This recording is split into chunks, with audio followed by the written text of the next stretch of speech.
Hey guys, Ninja Kiwi here, and welcome back to another episode of my journey to Platinum. Now in this game we're playing Kai'Sa Vel'Koz against Tristana Thresh. Obviously they have a lot heavier engage than us, but we do have more poke with the Vel'Koz. Very similar to a Kai'Sa game I played recently. The game before this actually, where it was, again, a Tristana Thresh bot lane. And I was playing with a Xerath support as Kai'Sa. I was playing Kai'Sa with a Xerath support. And the game started out pretty decently. Our gangplank in top lane was getting pretty fed, and we were doing okay in the bot lane as well for the most part. But then Xerath decided that he wanted to go melee Xerath. And so he got hooked a few times and flayed a few times, and Tristana got her bomb on him a few times. And as I'm sure you can guess, that game didn't go particularly well after that point. But hey, our mid laner also went 0-7 at one point, but you know, not triggered or anything. So we'll just focus up on this game. Nidalee's already trying to invade into our lane, but Vel'Koz is kind of just throwing Qs in her face there and putting an end to that. Whoop, okay, that was a almost hook there. So we'll just be a little bit cautious here. But yeah, Vel'Koz has already got 60 gold because of his support item. He could back for a potion or whatever he wants, but honestly, probably not with it. So we will just leash for this Echo here before heading into the lane. Just make sure we get our passive off as Kai'Sa. But yeah, Thresh, Tristana, very engaged heavy lane. Just have to be careful that we don't get hooked or flayed. So we do know that Thresh also started hook this game. So we don't have to be worried about the flay or the extra damage from his autos. But we do have to be concerned about walking in range of his hook. So we'll just make sure that we stand behind minions as much as possible. Oh, okay. I didn't actually think that that hook would hit me behind the minions there, but that's my bad. Kind of went slightly around the minions. But you know, I've seen more janky hooks than that before, so I'm not going to complain too much about it, I suppose. Oh.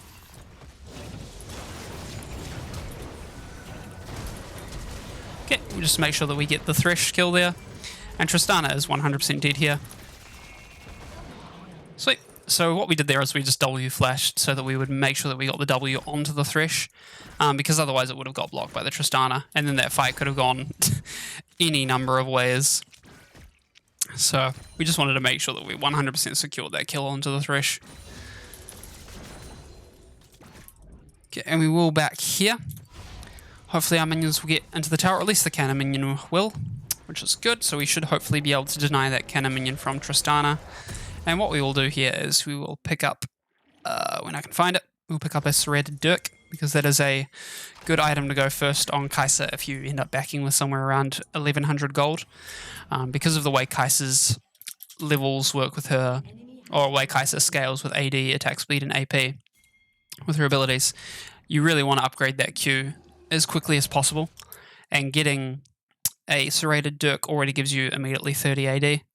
And then you can just start building into your mythic item, which for me most of the time is Kraken Slayer, because I have a lot more success on that than I do with Gale Force, even though Gale Force is the more, I guess, standard mythic item on Kai'Sa. Alright, so apparently we're getting pinged back for some reason. The mid laner and the jungler are both visible though now, so you don't have to be too concerned. But we do need to be a little bit careful of the Thresh hook there, because if I did get hooked in that situation, then I would just 100% be dead. We'll just clear out those minions and go back to farming like normal here. Okay, so again, we're just sort of relying on our Vel'Koz to poke a little bit for now. Tristana didn't get any kills or anything off of that. She came back with a single longsword. So I am definitely very far ahead of the Tristana in terms of raw damage. But her E, if she manages to get a few autos off while proccing that on me, is going to do a lot of damage still. Unfortunately, I did miss that cannon minion there. Really would have liked that, obviously. Oh, okay, we're lagging out a little bit there. Just make sure that we get out of the way there. I thought the Thresh was going to try and throw a hook in there, but he didn't. So we just ended up getting one auto off on him. So one auto for 30 mana, effectively. Not the best trade, obviously. We don't really want to be using that much mana for a trade or a bit of damage that isn't going to really be worth all that much. Okay, we'll get a bit of damage off on the Tristana there. She will get a decent amount back on me though, so again, don't want to do that too much. But I do have the sustain in my runes as well. And the plant is going to be coming up soon-ish, so we can get some sustain from that when it does come up. Assuming our Echo doesn't take it, or we don't get pushed in and they take it, or something like that. So we will potentially try and push this wave in here as well, just so I can secure that fruit. So we'll focus on getting this pushed in as quickly as possible as well, so that it doesn't get frozen in front of their tower or anything. Oh, unfortunately I missed out on that cannon minion as well. He got taken down to just a little bit too low health there. Okay, the plant, again, still not spawned yet, because it's grey on the map, as you can see, instead of green. So still a little bit of time left before that spawns properly. I'm not actually 100% sure about plant timers and stuff like that. Okay, it has spawned now. So we can afford to try and use our mana a little bit here.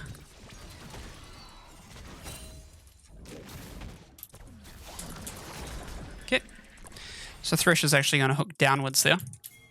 I don't know why he didn't hook upwards. There was no way I was going to make it down that far in that amount of time.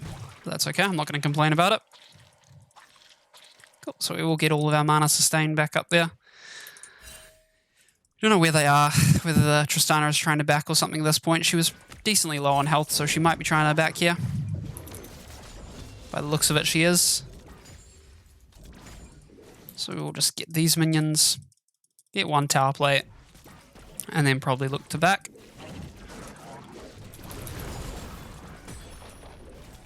But we will... Oh! Okay, Nidalee's going to come in there and just get a bit of damage off on us.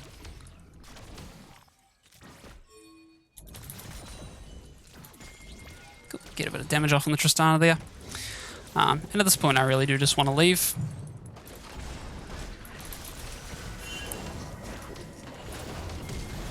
Okay, she got enough healing there to actually survive.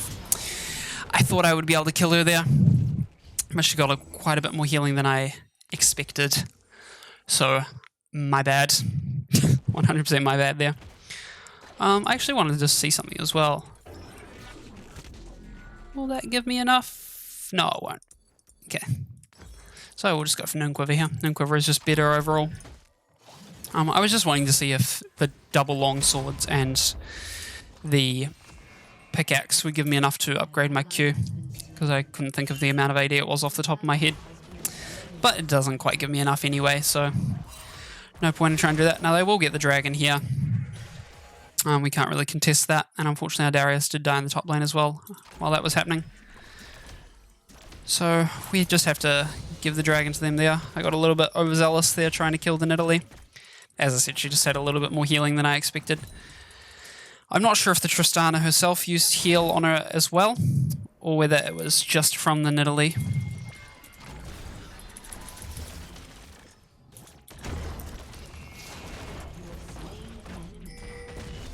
Okay, we'll just walk up to the Katarina there in case the Tristana did decide to jump in on us. Which she didn't. Don't know why Vel'Koz used his stopwatch there. I'm guessing it's just a misclick based on his reaction. Which, you know, that kind of stuff happens. Not going to flame him for it. But pretty triggering.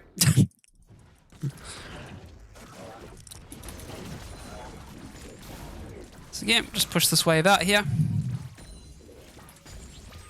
Okay, unfortunately Tristana walked down a little bit, so we're not going to be able to land that W on her. We will be able to get this tower plate here though. And now we'll just try and walk out a little bit, because we do not want to get stuck under the tower with the Thresh and the Tristana. So maybe we'll just sit in this bush here. I have my ult in a minute and I have my W in just under 5 seconds, so let's see.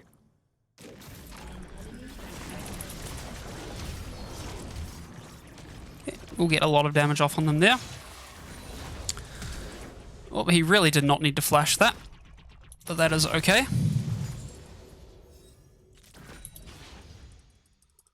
So, W in 6 seconds. But they're very low health at the moment, so we do have a little bit of leeway here. I don't know where the Nidalee is, so we will stop hitting the tower now. Cool, Vel'Koz did actually land that Q on the Tristana there as well, which is great for us.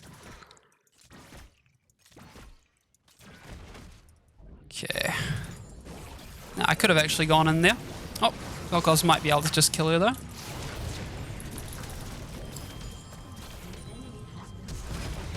Cool. Tristana's going to flash to try and save the Thresh, but she's not going to be able to do it. So I also have ult very soon. So if we get a bit more damage off on the Tristana here, then potentially we can do something. Oh, okay. There's actually no minions under that tower there.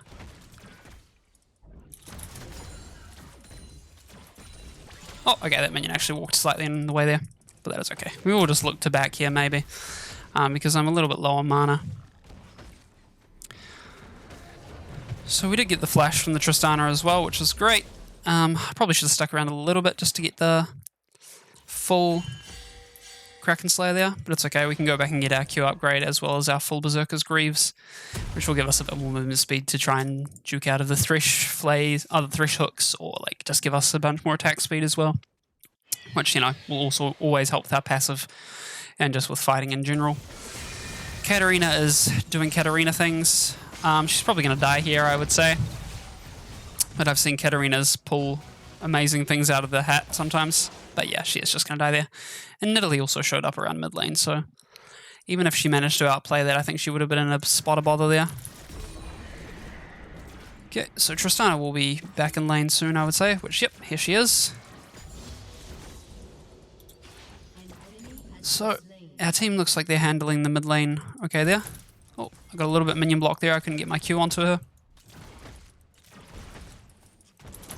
Okay, I can get it onto her there, though. Roughly half health her.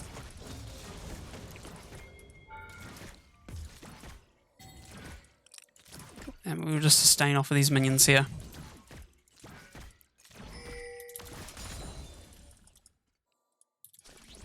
Throw our W out. Will we hit her? We will. We will tank a tower shot for it though, because we walked slightly too far up. But we will also get 160 gold for the solo tower plate. Okay, now we need to walk out a little bit so that we don't get caught under the tower with the Thresh. We just have a minute and a half to try and get that last tower plate there. And to try and get first tower. Which we will go for right now. Okay, Thresh is just going to fly us in there though. We will manage to land our W onto him. We don't really need to rush anything here.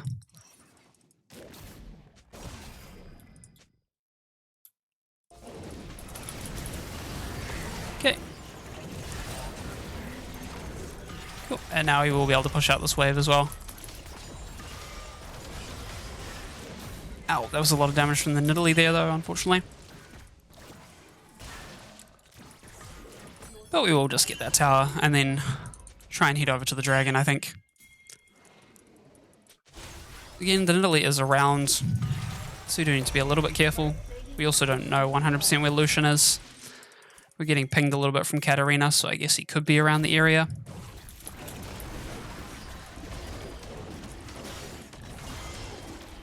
But it looks like he's actually in mid lane. So what we will do here is we'll grab these fruit and then maybe try and leave. I was thinking about trying to go after the Lucian, but it looks like my team just wants to back, which honestly isn't a bad idea. And I'm not going to go after him on this health by myself, so I'll just go back, pick up the Kraken Slayer, pick up my blue trinket, and head back towards bot lane, I think. So now we've got our full Kraken Slayer, we've got our serrated Dirk, we've got our full Berserker's Greaves. We should easily be able to 1v1 the Tristana, or anybody on their team for that matter, except for probably the Renekton. The Renekton is really the only one I would think we potentially could not 1v1. I was thinking about trying to W for the Nidalee there, but I had no idea where she was, so...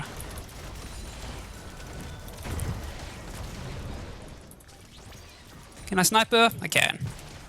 Okay. So that was a little bit risky because of the amount of minions around and the fact that she had ult and stuff. But as you can see, we're just so far ahead at this point that it didn't really matter too much. Obviously, if we hadn't landed that W there, we wouldn't have managed to kill her. But we weren't going to die there either. Okay, so we now need to kind of walk back a little bit just because Lucian's around. Does Lucian have lifesteal? Not really. He has some out of his Doran's Blade, but he doesn't even have it in his runes. So, you know, not too much to worry about there. Okay, I was going to go sit in that bush, but honestly... Oh, okay, now there's a pink ward here. So we will just... he's 2 and 2. I think I might not try and fight him for now. I don't have my ult up. I have my heal. But he also has Ignite. So, you know, my heal could end up being pretty useless in the long run. We'll just land that W on Thresh there as well. Just get some more poke off.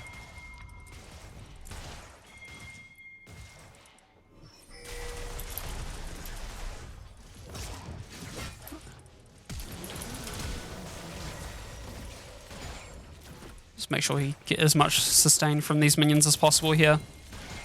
And just make sure we get rid of them so that Lucian can't jump on us. We'll W up through here, see if we manage to hit him. Oh, we actually did hit him. Thank you, Lucian. I didn't actually think we would manage to hit him there with our W. Oh, and the enemy team actually ended up surrendering here. So that is actually that full game done. Very quick game, obviously because of the surrender from the enemy team.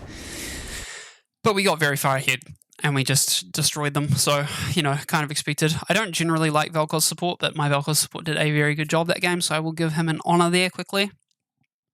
And yeah, up to 86 LP now. After looking, if you guys watched the last game, then you'll notice that we were on 81 LP, and then we played another game of Kai'Sa, as I mentioned before, and lost that one because of just the way the team was sort of playing around that game. So I decided not to upload that one. I have no problem uploading losses, as you guys should be aware of by now. If you've watched a lot of videos, I have quite a few losses on the channel. But, you know, there's just some games where, you know, if the team's just playing really horribly or there's a DC or something like that, then I consider not uploading that one. And the last game is just one of those games. But looking at the scores anyway for this game, our team just completely far ahead in all lanes. I guess mid lane wasn't super far ahead on our Katarina's side of things. She was getting destroyed in CS, and the score wasn't that different. She had 1 extra kill and 1 less death than Lucian. So if you just swap their KD around, then it's exactly the same. So Lucian, I guess, was playing fairly decently, all things considered. But yeah, their bot lane was just getting absolutely destroyed, and their top lane was going to be outscaled eventually anyway completely, and our jungler was 5-0. So not a lot they could really do about that. Taking a quick look at the damage, I did the most in the game, followed by Vel'Koz. I actually thought that maybe Katarina or Echo would have done more than Vel'Koz, but I guess you just can't underestimate the Vel'Koz damage. But either way, that's just how the game went this game, so I hope you guys enjoyed watching it. And if you did, don't forget to leave a like and a subscribe, and comment if there's anything you want to say, or if there's any advice you have or anything. Obviously, one of the benefits of my channel being as small as it is currently, I do have a lot of freedom to sort of look through everything. So comments will get noticed and stuff like that, obviously. But yeah, I hope you guys did enjoy the video, and I hope you guys will tune in next time as well. Catch you later.